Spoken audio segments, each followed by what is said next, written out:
यूआईएस में आपका स्वागत है। हम लोग यूपीपीसीएस के लिए क्वेश्चन पेपर डिस्कस कर रहे थे, मॉडल टेस्ट पेपर डिस्कस कर रहे थे। तो 4 क्वेश्चंस हमारे हो चुके हैं, जिसका लिंक जो है आपको नीचे यूआरएल के रूप में मिल जाएगा, तो आप नीचे लिंक देख सकते हैं चारों क्वेश्चंस का। आज हम लोग डिस्कस करते हैं 5th क्वेश्चन, 5वें नंबर का क्वेश्चन डिस्कस करते हैं कि 5वें नंबर के क्वेश्चंस में है क्या और उसका आंसर कैसे लिखना है। क्लियर है? तो स्टार्ट करते हैं हम लोग जो है 5वें नंबर के क्वेश्चंस के डिस्कशन को। तो 5वें नंबर का क्वेश्चन जो है स्क्रीन पर आपके सामने है। तो क्वेश्चंस को ध्यान से समझना है पहले, फिर उसके बाद देखेंगे कि इसका आंसर क्या लिखना है। तो भूगोल के विकास में फ्रांसीसी या जर्मनी भूगोलवेत्ताओं के योगदान की विवेचना कीजिए। सबसे पहला पॉइंट तो ये याद रखना है आप लोग को जो है कि यहाँ पर या लिखा हुआ है। तो कभी कभी बच्चे आपका जो है ध्यान नहीं देंगे तो गड़बड़ हो जाता है, गलत हो जाता है। तो यहाँ पे आपका जो है या लिखा हुआ है। तो या का मतलब है जब इस तरीके से क्वेश्चंस खास करके यूपीपीसीएस में या बीपीएससी में जो है आपका रहता है, जिसमें 2 का इधर करके आपका जो है दिया रहता है। तो यहाँ पे ध्यान रखना है फ्रांसीसी और जर्मनी दोनों का नहीं लिखना है, जो भी आपको अच्छे से याद हो उसके बारे में लिखना है। तो या तो फ्रांसीसी का लिखना है या फिर जर्मनी का। तो यहाँ पे मैंने क्वेश्चन डिस्कशन में, आंसर डिस्कशन में जर्मनी का लिया हुआ है कि जर्मनी के भूगोलवेत्ताओं का क्या योगदान रहा है, उसको कम शब्दों में हमें कैसे लिखना है। ये 15 मार्क्स का क्वेश्चन है आपका जो है। तो 250, फिर से मैंने कहा 15 मार्क्स का क्वेश्चन है, तो 250 से 300 वर्ड्स के बीच में विद इन अ टाइम 12 से 13 मिनट हमने लिया था इस क्वेश्चन के लिए, 15 मार्क्स के लिए। तो विद इन अ टाइम हमें कंप्लीट करना है 13 मिनट्स के अंदर। तो ये टॉपिक थोड़ा सा, जितना कुछ इसमें फैक्ट्स भी है, कॉन्सेप्ट भी है, लेकिन फैक्ट्स भी है, कुछ बुक्स के नाम, कुछ कॉन्सेप्ट अवधारणाओं के नाम जो जर्मन भूगोलवेत्ताओं के द्वारा दिए गए।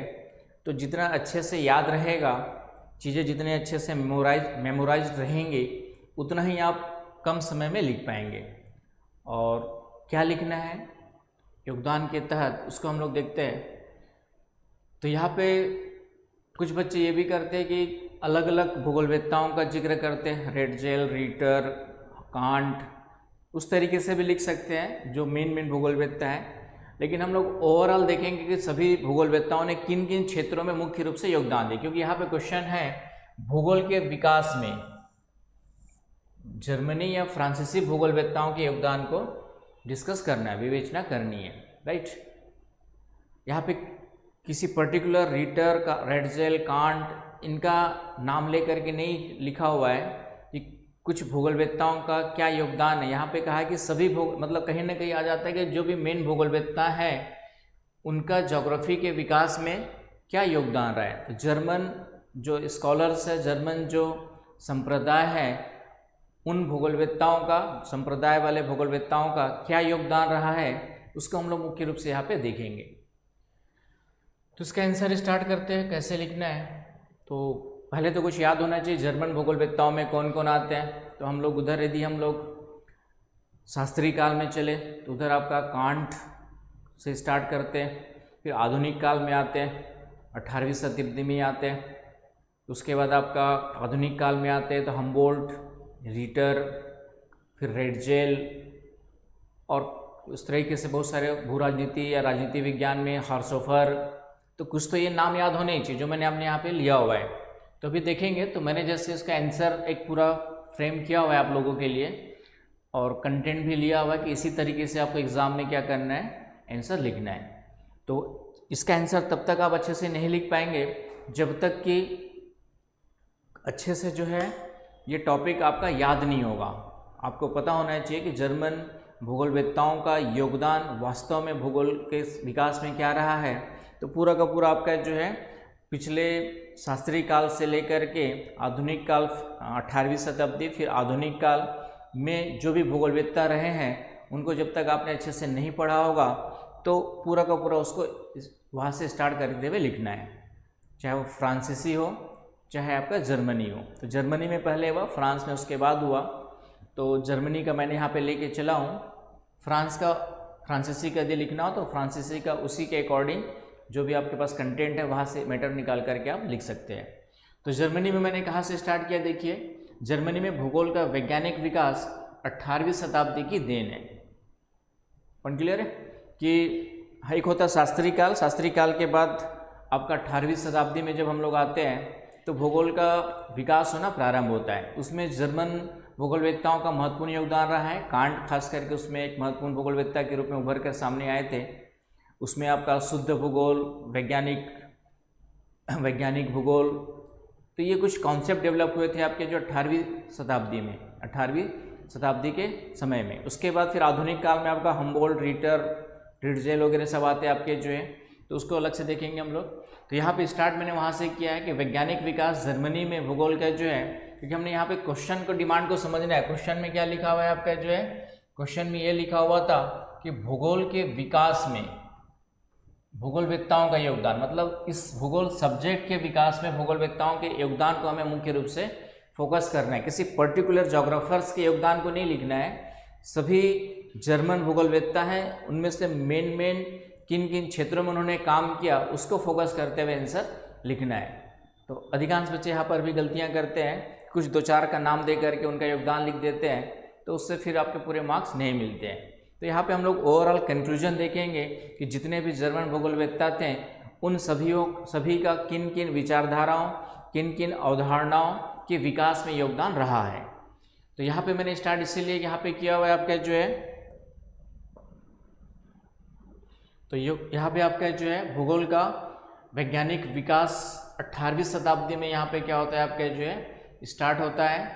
कहाँ पे, जर्मनी में। भूगोल के एक विषय के रूप में स्थापित करने का श्रेय किसको जाता है, जर्मन भूगोलवेत्ताओं को जाता है। ये बहुत ही अच्छा इंट्रोडक्शन मैंने बनाया हुआ है। जब भी जर्मन भूगोलवेत्ता के बारे में, जर्मन संप्रदाय का भूगोल के विकास में योगदान यदि आता है तो ये इस इंट्रोडक्शंस को आप अच्छे से याद करके लिख सकते हैं। तो भूगोल के एक विषय के रूप में स्थापित करने का श्रेय किसको जाता है, जर्मन भूगोलवेत्ताओं को जाता है। 18वीं और 19वीं सदी में जर्मनी में भूगोल और भौगोलिक ज्ञान के क्षेत्र में उल्लेखनीय प्रगति देखी गई और जर्मन भूगोलवेत्ताओं ने भूगोल की एक विषय वस्तु को एक मजबूत आधार प्रदान किया।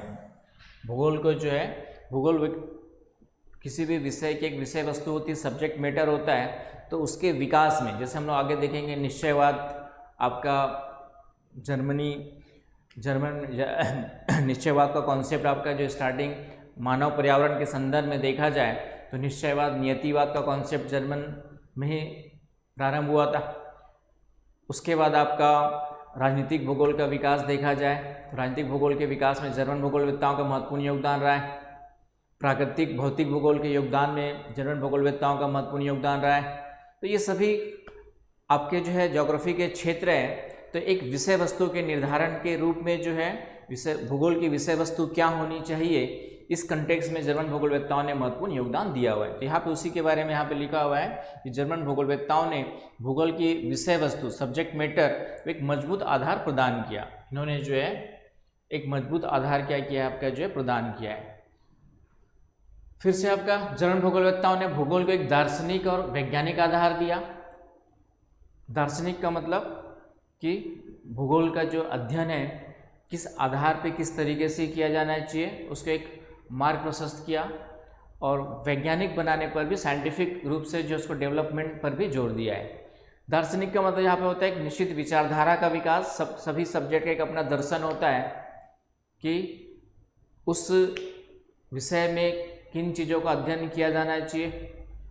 मुख्य रूप से जो है इन सब बातों को ले करके चला जाता है, तो उसे हम लोग उस सब्जेक्ट का क्या कहते हैं, दर्शन कहते हैं। दर्शन का मतलब यहाँ पर पॉइंट ऑफ व्यू कि किस किस चीज़ों का अध्ययन करना है, भूगोलवेत्ताओं का किसी विशेष संदर्भ में क्या विचार रहे हैं, एक विचारधारा का विकास कह सकते हैं आप लोग। एक पर्टिकुलर विचारधारा के विकास में उसको हम लोग दर्शन के रूप में यहाँ पे ले सकते हैं। जर्मन भूगोलवेत्ताओं का योगदान रहा है।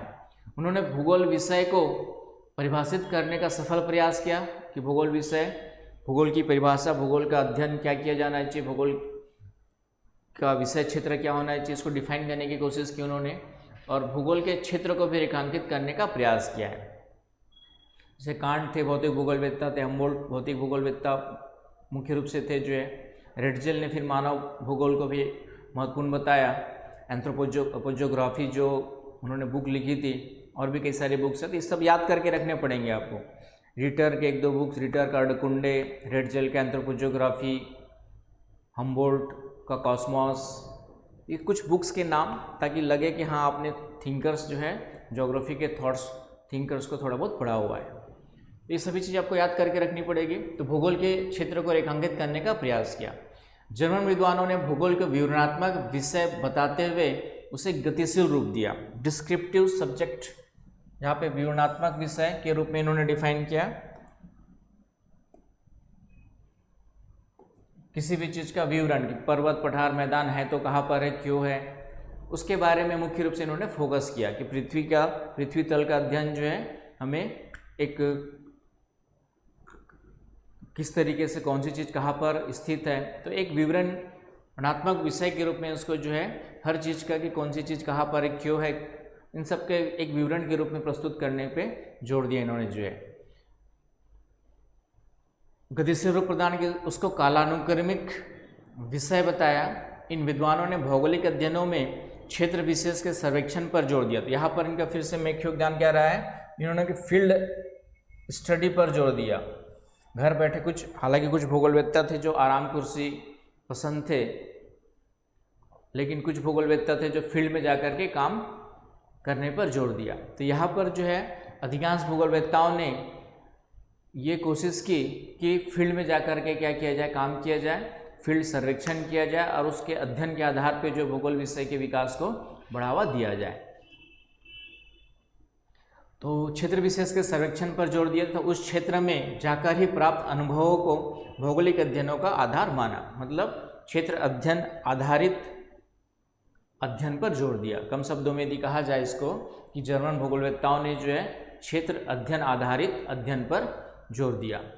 और कालानुक्रमिक, उसको कालानुक्रमिक विषय बताया का मतलब ये है कि जिस तरीके से, हालांकि कालानुक्रमिक अध्ययन जो हिस्ट्री का पार्ट है, हिस्ट्री का मतलब है आपका समय के अनुसार घटनाओं का अध्ययन, तो यहाँ पर जर्मन भूगोलवेत्ताओं ने समय को भी महत्व दिया कि समय के आधार पर जो है कौन कौन सी घटनाएं कब कब कैसे कैसे हुई, उसका भी अध्ययन भूगोल विषय में समय के आधार पर किया जाना चाहिए। तो इन सब बातों पे उन्होंने क्या किया, फोकस किया। तो एक इंट्रोडक्शन लिया मैंने इस तरीके से, इसके आगे का एक पैराग्राफ और अच्छे वाला लिया मैंने, कुछ नाम लिए मैंने यहाँ पे। महान दार्शनिक कांट, इनके बिना जर्मन स्टार्टिंग यहीं से होती है आपकी जो है। कांट के द्वारा आपका जो है, कांट के द्वारा भूगोल के विषय को दार्शनिक आधार दिया गया। दार्शनिक आधार का मतलब समझते हैं आप लोग, मीन्स देने जा रहे हैं। जबकि अलेक्जेंडर वॉन हम्बोल्ट और कार्ल रिटर ने भूगोल विषय का विकास ज्ञान की एक स्वतंत्र शाखा के रूप में करने पर जोर दिया। इसको जो है एक स्वतंत्र शाखा के रूप में करने पर जोर दिया। यहाँ हम्बोल्ट ने क्रमबद्ध भूगोल और कार्ल रिटर ने प्रादेशिक भूगोल की नींव रखी। आई बस समझ में आपका जो है कि यहाँ पर हम्बोल्ट ने क्रमबद्ध अध्ययन पे जोर दिया और कार्ल रिटर ने रीजनल स्टडी पर जोर दिया। ये अलग अलग प्रदेशों को डिवाइड करके प्रादेशिक आधार पर अध्ययन करने पे जोर दिया था कार्ल रिटर ने। और क्रमबद्ध भूगोल में क्या होता है आपका जो है, क्रमबद्ध भूगोल में कोई भी एक चीज़ को लेकर के पूरे विश्व को एक मान करके अध्ययन किया जाता है दोनों में। तो आप लोग को डिफरेंस वैसे पता होगा, क्योंकि मैं यहाँ पे क्लास नहीं ले रहा हूँ आप लोग की, लेकिन यहाँ पे ध्यान रखना है कि हम्बोल्ट ने क्रमबद्ध अध्ययन पे जोर दिया, क्रमबद्ध भूगोल पे जोर दिया, जबकि रिटर ने जो है प्रादेशिक भूगोल पर जोर दिया। तो क्रमबद्ध भूगोल का मतलब होता है पूरे विश्व को एक इकाई मान करके अलग अलग तत्वों का अध्ययन किया जाता है क्रमिक रूप से, क्रमशः। और प्रादेशिक भूगोल में क्या होता है, पूरे विश्व को कई प्रदेशों में डिवाइड किया जाता है और फिर अलग अलग प्रदेशों का उन तत्वों का अध्ययन किया जाता है। तो उसको हम लोग सिंपल शब्दों में रीजनल ज्योग्राफी कहते हैं और इसको जो है आपका सिक्वेंशियल ज्योग्राफी कहा जाता है। आई बात समझ में? तो ये इंपॉर्टेंट कीवर्ड्स है। ये सब जब तक इस तरीके से ये चीज़ों को नहीं आप एग्जाम में मेंशन करेंगे तब तक आपको मार्क्स नहीं आएंगे। सिर्फ कहानी लिख देंगे कि जर्मन भूगोलवेत्ता ने ये किया, वो किया, ऐसा किया, वैसा किया, तो इस कारण से मार्क्स नहीं आते। तो आपको बिल्कुल कम से कम ये शो होना चाहिए कि वास्तव में आप ज्योग्राफी को पढ़ा हुआ है, तभी जा कर के मार्क्स आएंगे। तो ये इंपॉर्टेंट हो गया आप लोग के लिए। जितना भी मैं दे रहा हूँ ये सब अच्छे से करेक्ट है आप लोग का। इसके अलावा हम्बोल्ट और रिटर के अलावा भी बहुत सारे आपके जो जर्मन के विद्वान थे, जिनमें रेडजेल का नाम तो आप लोग जानते हैं, कांट तो हमने देख लिया। रिस्थोफन इंपॉर्टेंट है, रेडजेल आप जानते ही है, रेडजेल नियतिवाद का कॉन्सेप्ट। हेटनर, पेसेल, फास्टर्स ब्रदर्स तो नहीं कर सकते, पिता पुत्र थे आपके जो है, जॉर्ज फास्टर उसका पुत्र था और उनके पापा भी, पिता भी थे आपके जो है। और इन्होंने जो है मुख्य रूप से ज्योग्राफी को साइंटिफिक आधार पर अध्ययन करने पे जोर दिया था। अल्बर्ट एंड वाल्टर पेंक, तो ये आप लोग पेंक जानते हैं, जिन्होंने अपर्दन चक्र की संकल्पना के संदर्भ में भूआकृति विज्ञान में योगदान दिया। कार्ल हर्त्ज़होफर, ये जो है आपका राजनीतिक भूगोल के विकास में इनका योगदान रहा है। कार्ल हर्त्ज़होफर का जो है। क्रिस्टॉलर जानते हैं आप लोग, केंद्रीय स्थान सिद्धांत, अर्बन ज्योग्राफी के अध्ययन में इनका योगदान रहा है। इसके अलावा वान थ्योरन जानते हैं आप लोग, कृषि अवस्थिति सिद्धांत, तो अवस्थिति सिद्धांत के लिए, लोकेशनल थ्योरी के लिए क्रिस्टॉलर, वान थ्योरन, इन सब का योगदान रहा है। फिर आर डिकिंसन, कार्ल ट्राउल वगैरह रीजनल ज्योग्राफी के अध्ययन में इनका योगदान रहा है, क्षेत्रीय भूगोल के अध्ययन में इनका योगदान रहा है। तो इस तरीके से ये सभी, तो इन सब का भी 2-4-5 नाम आपको याद होना चाहिए, और इन्होंने किन किन क्षेत्रों में योगदान दिया आगे डिस्कस करूंगा मैं, लेकिन आपको पता होना चाहिए कि वाल्टर पेंक है, तो इन्होंने अपर्दन चक्र के संदर्भ में आप लोग जानते हैं, कुछ दिन इसी में एक क्वेश्चन मैंने डिस्कस किया था। अल्बर्ट और वाल्टर पेंक दोनों अलग अलग है, तो वाल्टर पेंक है। कार्ल हर्त्ज़होफर आपका राजनीति विज्ञान के संदर्भ में, आगे हम इसको डिस्कस करेंगे। इन सभी विद्वानों ने जो है क्या किया है, एक महत्वपूर्ण उल्लेखनीय योगदान दिया है। इन विद्वानों ने भूगोल के लगभग सभी पक्षों पर अपने विचार रखे। यद्यपि प्रत्येक विद्वान अपने अपने विषय के पारंगत थे, लेकिन इन सब के विचारों का समग्र रूप भूगोल को सही तस्वीर प्रस्तुत करता है। सभी लोगों ने जो है अलग अलग, किसी ने क्षेत्रीय भूगोल के अध्ययन पर जोर दिया, किसी ने फिजिकल ज्योग्राफी, रेडजेल ने मानव भूगोल, तो इस तरीके से अलग अलग क्षेत्रों के अध्ययन पर जरूर जोर दिया, लेकिन पूरे भूगोल विषय को समझने के लिए इन सभी को एक साथ इंटीग्रेटेड रूप से देखना जरूरी है, तभी हम भूगोल विषय को क्या कर सकते हैं, अच्छे से समझ सकते हैं। तो ये तो एक आपका इंट्रोडक्शन हो गया जब भी जर्मन भूगोलवेत्ताओं का योगदान आएगा। इसके अलावा मैंने कुछ कॉन्सेप्ट डेवलप किए जर्मन भूगोलवेत्ताओं ने, उनका जिक्र जरूरी है कि जर्मन भूगोलवेत्ताओं ने भूगोल के महत्वपूर्ण अवधारणाओं, कॉन्सेप्ट्स, महत्वपूर्ण अवधारणाओं के विकास में, अवधारणा का मतलब यहाँ पे है कॉन्सेप्ट्स के विकास में योगदान दिया हुआ है। जर्मनी में जिन विचारधाराओं को विभिन्न विद्वानों ने विकसित किया हुआ इस प्रकार है। तो जैसे वैज्ञानिक भूगोल, तो ये मैंने अभी बता रहा था, जो पिता पुत्र है आपका फास्टर्स, ठीक है, जॉर्ज फास्टर्स है पुत्र का नाम, और पिता का नाम भी आपका जो है, ठीक है, उनका कुछ फास्टर्स नाम है आपका। क्रमबद्ध भूगोल हमने अभी देखा, हम्बोल्ट ने, प्रादेशिक भूगोल रिटर ने, मानव वातावरण संबंध के संदर्भ में रेडजेल ने आपका जो नियतिवाद का कॉन्सेप्ट दिया, राइट। भूगोल में क्षेत्रीय विज्ञान, कोरोलॉजिकल साइंस के रूप में ये हेटनर, रिस्थोफेन, इन सब का नाम आता है भूगोल में क्षेत्रीय विज्ञान के संदर्भ में आपका जो है, मतलब ये सब कॉन्सेप्ट क्लियर होना चाहिए आप लोग का, तभी जो है आप इसका आंसर लिख पाएंगे और मार्क्स मिलेंगे। तो इसको अच्छे से याद करना पड़ेगा आपको और समझना पड़ेगा कि कौन, तो पूरा उसके लिए थिंकर्स थोड़ा सा पढ़ने पड़ेंगे, खास करके यूपीपीसीएस में है और बीपीएससी में है और जीपीएससी में हो सकता है, लेकिन यूपीएससी में ये टॉपिक नहीं है, जर्मन भूगोलवेत्ताओं या इसके टाइप से क्वेश्चन नहीं है, तो यूपीएससी वालों को चिंता करने की ज़रूरत नहीं है, लेकिन थोड़ा बहुत पढ़ लेंगे तो कहीं ना कहीं काम आता है। फिर भूआकृति विज्ञान के क्षेत्र में भी बताया मैंने, वाल्टर पेंक का योगदान रहा है, राइट। भूगोल और राजनीति, अभी हमने देखा हर्त्ज़होफर का नाम आता है भूगोल और राजनीति के संदर्भ में, समझ गए ना, ये सभी डायमेंशन भूगोल और राजनीति में किसका नाम आता है, हर्त्ज़होफर का नाम आता है। हालांकि भू राजनीति जो वर्ड है वह जेलेन ने वर्ड यूज किया था, जियोपॉलिटिक्स जो वर्ड है, जियोपॉलिटिक्स,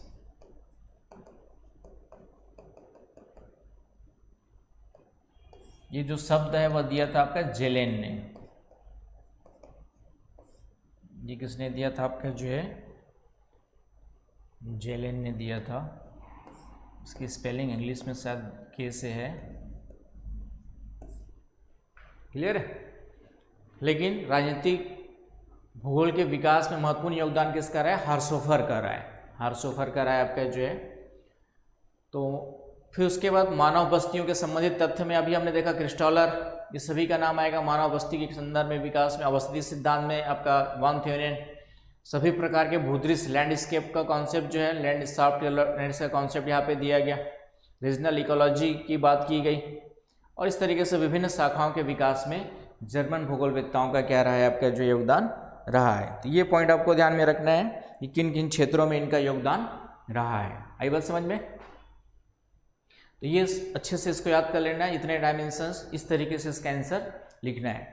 अब यहाँ पे आप क्या कर सकते हैं, एक आध दो का नाम दे करके जिसको आप अच्छे से याद है, कांट ने क्या क्या काम किया थोड़ा बहुत डाल सकते हैं, हमबोल्ट के द्वारा महत्वपूर्ण किया गया काम, एक आध बुक का नाम डाल सकते हैं, रीटर के द्वारा दो तीन जो फेमस है, रेडजेल के द्वारा, तो कुछ चीज़ें यहाँ पे आप जो आपको याद है वो आप थोड़ा सा डाल सकते हैं। तो यहाँ पे मैंने फिर उसके बाद एक क्रक्स पूरा ले लिया है कि जर्मन भूगोलवेत्ताओं का मुख्य रूप से योगदान क्या रहा है। तो इसमें फिर से मैंने कुछ जर्मनी किसी न किसी विद्वान ने उपरोक्त में से किसी एक या दो विचारधारा को अपने भौगोलिक अध्ययनों में शामिल किया। जॉर्ज फॉस्टर ने वैज्ञानिक भूगोल, क्रमबद्ध भूगोल, हमबोल्ट ने क्रमबद्ध भूगोल, रिटर ने, ये सब हम लोग भी देख ही चुके हैं, रिटर रेडजेल ने प्रादेशिक भूगोल, रेडजेल ने एशिया वाइज, सब शुरुआत में ही बता दिया मैंने, रिस्थोफे ने क्षेत्रीय विवरण, आपका जो है क्षेत्रीय विवरण वही कोरोलॉजिकल जो हमने पीछे देखा था, हैटनर व पेंग ने भूआकृति विज्ञान, ठीक है, हैटनर का कोरोलॉजिकल में रहा है, भूआकृति विज्ञान में पेंग का रहा है आपका जो है, हार्सोफर ने भू राजनीति, हार्सोफर ने जो है आपका भू राजनीति अभी जियोपॉलिटिक्स बताया, वॉन थ्योरम क्रिस्टल वेबर स्थितिक सिद्धांत पे जोर दिया था। तो ये इन्होंने जो इन क्षेत्रों में क्या किया आपका जो है कार्य किया हुआ है।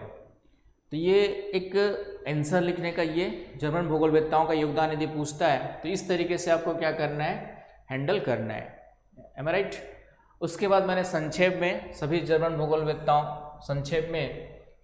भूगोलवेत्ताओं का क्या योगदान रहा है उसको यहाँ पर देने की कोशिश की है। तो कुछ पॉइंट्स दिए हुए हैं, कम शब्दों में और लिखना है, तो उनमें से कुछ चीज़ें कम करके इन पॉइंट्स को आपको थोड़ा सा फोकस करने की ज़रूरत है। जैसे जर्मन भूगोलवेत्ताओं ने ही आधुनिक भूगोल के विधि तंत्र के विकास हेतु क्रमबद्ध बनाम प्रादेशिक विधि तंत्र पर भौगोलिकवाद का प्रारंभ किया। इससे आधुनिक भूगोल के विकास में सहायता मिली। जैसे मैंने कहा कि हमबोल्ट जो है क्रमबद्ध भूगोल के विकास पर जोर देते हैं, क्रमबद्ध अध्ययन पर जोर देते हैं, वही आपका जो है रीटर प्रादेशिक भूगोल के अध्ययन पे जोर देते हैं। लेकिन दोनों अलग अलग चीज़ों पे जोर जरूर देते हैं, लेकिन वर्तमान में हम लोग लेके चलते हैं कि दोनों प्रकार का अध्ययन जरूरी है।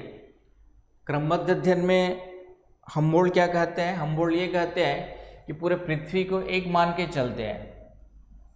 जैसे हमें सॉइल का अध्ययन करना है तो क्रमबद्ध अध्ययन में क्या होगा आपका जो है, क्रमबद्ध अध्ययन में कि हम सॉइल को पूरे पृथ्वी को एक मान करके पूरे विश्व के एक मान करके जो है सॉइल का अध्ययन करेंगे, तो ये क्रमबद्ध अध्ययन कहलाएगा। उसी को रीटर क्या कहते हैं आपका जो है प्रादेशिक अध्ययन पे जोर देते हैं। तो उसको चाहते हैं कि मृदा का यदि पूरे विश्व में अध्ययन करना है, मृदा का जो है पूरे विश्व में यदि हमें अध्ययन करना है तो एक साथ अध्ययन न करके पहले पूरे पृथ्वी को, विश्व को अलग अलग प्रदेशों में डिवाइड कर दिया जाए, अलग अलग इस तरीके से क्या बना दिया जाए आपके जो है प्रदेश, रीजन्स डिवाइड कर दिया जाए, और फिर इन अलग अलग प्रदेशों की मृदा का अध्ययन किया जाए। तो ये अध्ययन क्या, इस प्रकार का अध्ययन क्या कहलाएगा आपका जो है प्रादेशिक अध्ययन कहलाएगा। समझ रहे हैं यहाँ पे मैं क्या कहना चाह रहा हूँ, बस थोड़ा समझाने की कोशिश कर रहा हूँ। हालांकि मैं मान के चलता हूँ आप लोग मेंस देने जा रहे हैं, टेस्ट पेपर का डिस्कशन है, तो ये आप लोग को पता होना चाहिए। नहीं है इसका मतलब आपने अभी तैयारी पूरी तरह से नहीं की हुई है, आपकी तैयारी अभी अधूरी है। इन चीज़ों को आप यदि नहीं जानते तो, क्योंकि बेसिक चीज़ें हैं थोड़ा सा थॉट्स के कंटेक्स्ट में। एनीवे, तो यहाँ पर कहने का मतलब वही हुआ। अब यहाँ पे देखिए दोनों ही अध्ययन अपनी अपनी जगह सही है। वर्तमान में हम लोग दोनों को मिला करके अध्ययन करते हैं।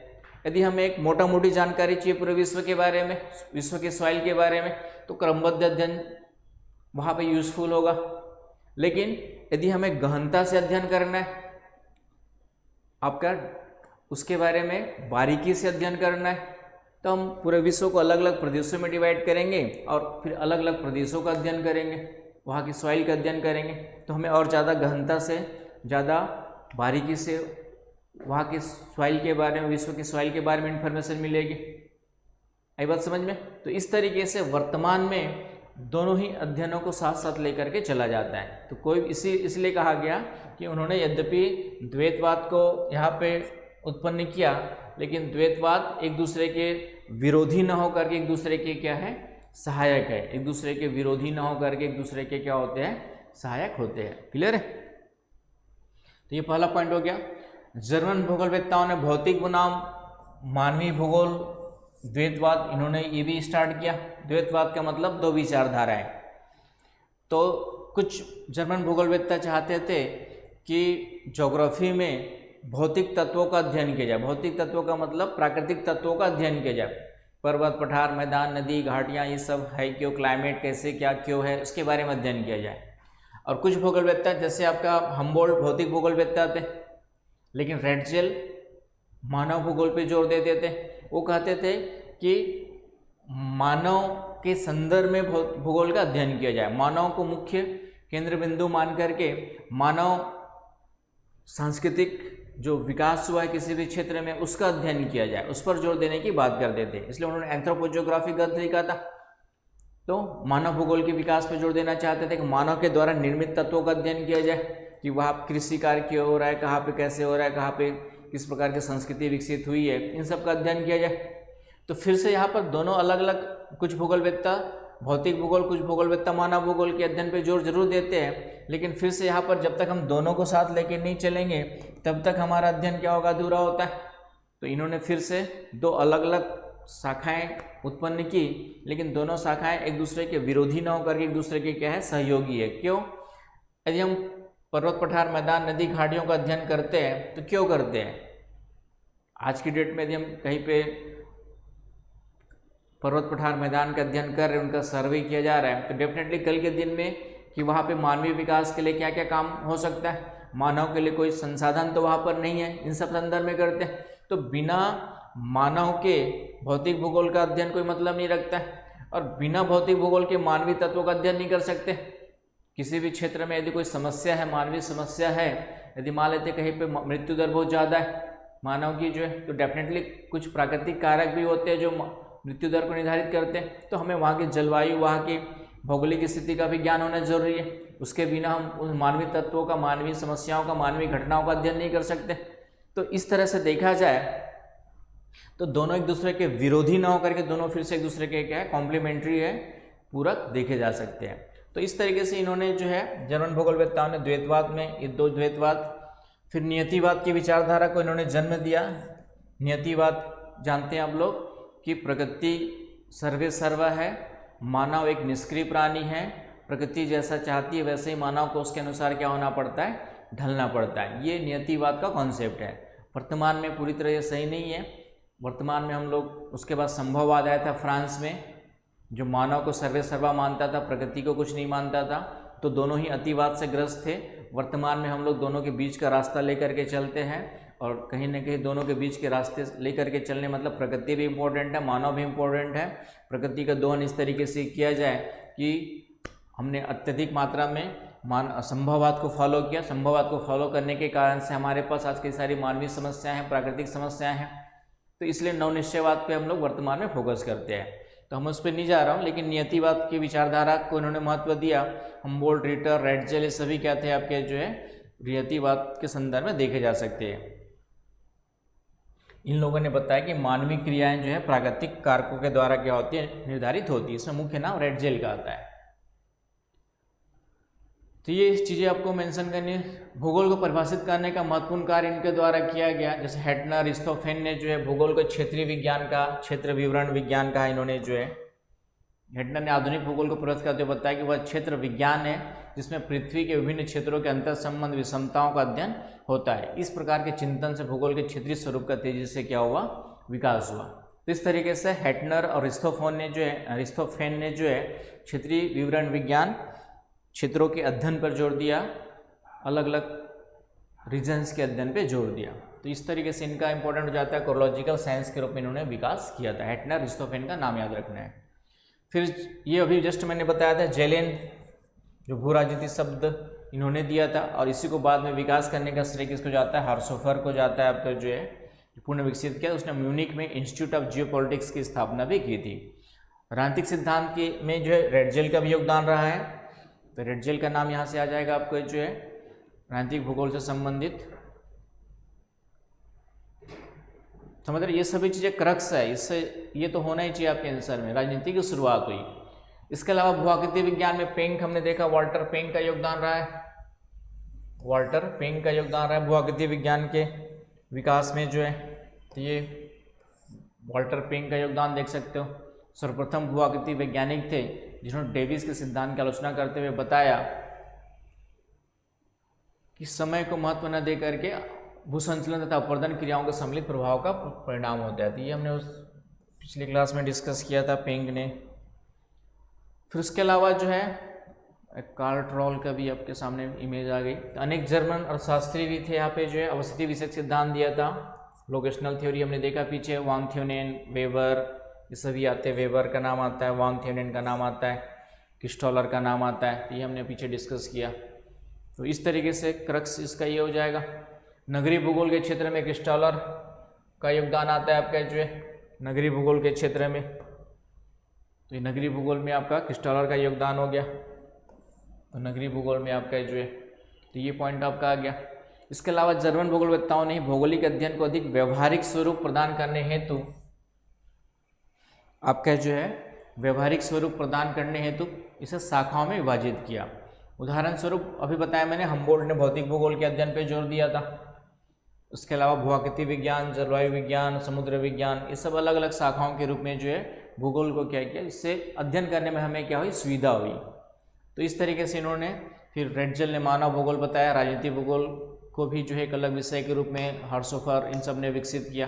कुछ आर्थिक भूगोल, वाणिज्यिक, मतलब ये आपका रेटजेल का योगदान। रेटजेल ने भूगोल के कई प्रकारों में डिवाइड किया, अलग अलग प्रकारों में उसके अध्ययन पे जोर दिया। और इस तरीके से जो है वर्तमान जो आधुनिक भूगोल का मौलिक स्वरूप है वह जर्मन भूगोलवेत्ताओं का ही क्या है, परिणाम है, उनकी देन है। आई बात समझ में। तो इस तरीके से जर्मन भूगोलवेत्ताओं का योगदान यदि आपको लिखना हो, और ख़ास करके एक क्वेश्चन हमेशा आपका रहता है थॉट से, जर्मन का, फ्रेंच का, ब्रिटिश का, मेरे ख्याल से 3-4 सिलेबस में आपके यूपीपीसीएस वाले में। तो कोई भी पूछता है, ब्रिटिश हो चाहे अमेरिकन हो, रशियन होगा तो रशियन हो सकता है, और आपका जर्मन एंड फ्रेंच। जर्मन और फ्रेंच तो हमेशा पूछता ही है, इनका मुख्य रूप से जो योगदान है और आपके जो सिलेबस में उसके अकॉर्डिंग। तो बाकी जब यदि इस तरीके से क्वेश्चन आता है तो कैसे लिखना है, कैसे हैंडल करना है, वो आपको समझ में आ गया होगा। तो सबसे पहली बात तो आपको उसके लिए अच्छे से कंटेंट तैयार करके रखना है। कम से कम शब्दों में चीज़ों को जितना याद कर सकते हैं वो याद करके रखना है, और वो याद तभी होगा जब आपके पास अच्छा कंटेंट होगा। तो ये थोड़ा सा आपको ध्यान में रखना है। आई बात समझ में। तो ये हमारा पहला क्वेश्चन हो गया आज का, जर्मन या फ्रेंच वाला। तो जर्मन का मैंने डिस्कस किया, फ्रेंच का मैंने आप लोग के ऊपर छोड़ दिया है। तो जो पेपर आपके पास रहेगा उसका आंसर लिख करके आप हमें जो है जो भी आपको बता दिया जाएगा कि उसको आप ऐसे भी कुरियर या किसी के थ्रू जो यदि प्रयागराज में है तो प्रॉपर होम डिलीवरी भी रहेगी आपके कुछ दिनों में। तो इस तरीके से, और ऑनलाइन भी आपका जो है उसको सेंड कर सकते हैं स्कैन करके। तो जो भी चेक करने का तरीका रहेगा अब उसका आंसर लिख करके सेंड कर सकते हैं। तो आप लोग को इन्फॉर्म कर दिया जाएगा हमारे वेबसाइट के थ्रू, UIS के वेबसाइट के थ्रू जो है, और VOS के ऐप के थ्रू जो है।